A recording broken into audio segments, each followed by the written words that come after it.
என் மகனுக்காக சேர்த்து வைக்கிறேன், என் மகளுக்காக சேர்த்து வைக்கிறேன், ஆணியை புடுங்குகிறேன், அறை அடிக்கிறேன், அவர்களுக்காக தான் என் உடல் பொருள் ஆவி. இந்த டயலாக்லாம் தயவு செஞ்சு உங்க மணி பர்ஸில் போட்டு மூடி வச்சிருங்க.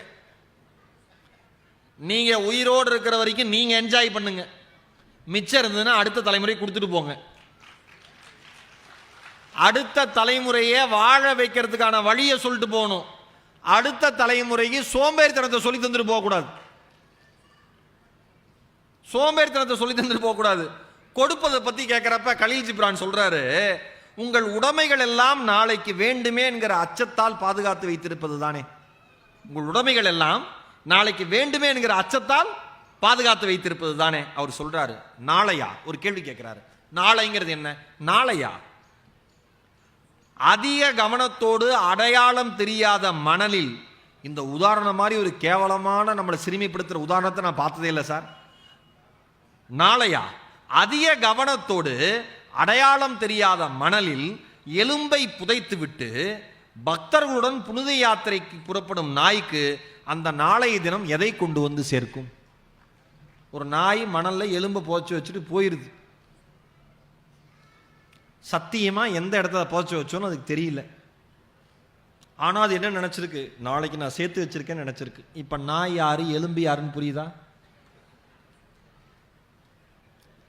ஒரு அக்கா நம்மளை தான் திட்டுறான், சிரிக்காம மெயின்டைன் பண்ணணும். ஏன்?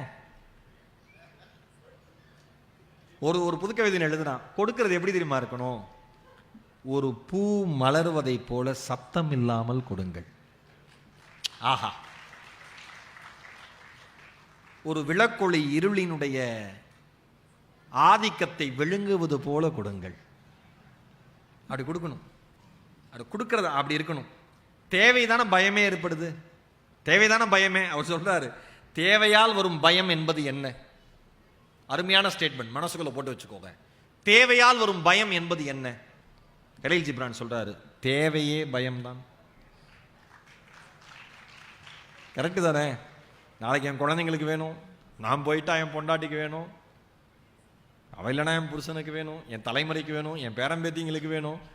நான் பார்த்துருக்கேன் நிறைய பேர் 4 கோடி 5 கோடி சம்பாதிச்சுட்டு நல்ல சட்டையே போடாமே செத்துருக்கான்.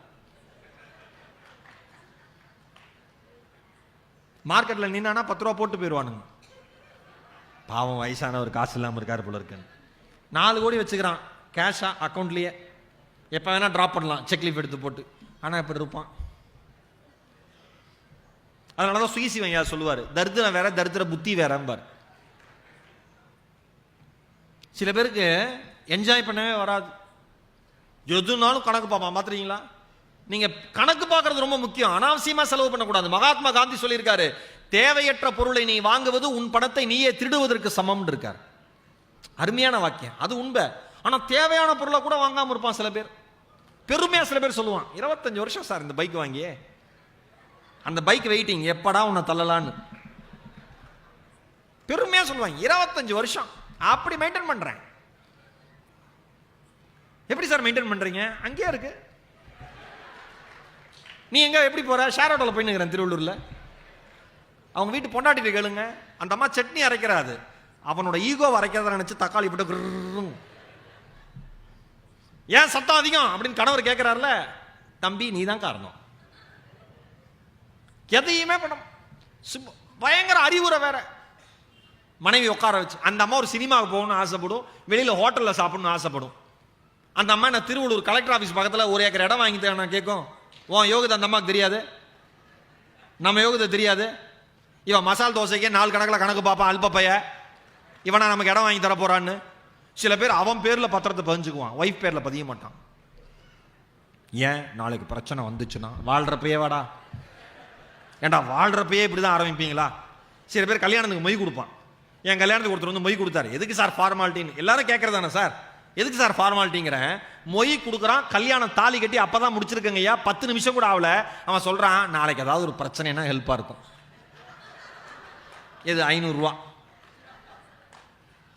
நல்லா இருக்கிறதுக்கு ஹெல்ப்பா இருக்கும்னு சொல்லலாம்ல, நாளைக்கு பிரச்சனைனா ஹெல்ப்பா இருக்குமா? இதுல வர மனைவி குழந்தைங்கள்லாம் உட்கார வச்சு டயலாக் பேசுவாங்க நிறைய பேர்.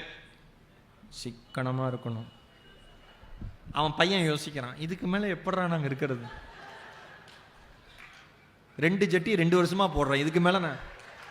பையன் அழுகிறான். இந்த நம்ம ஊரில் மழை வரக்கூடாதுக்கு யார் தெரியுமாங்க காரணம்?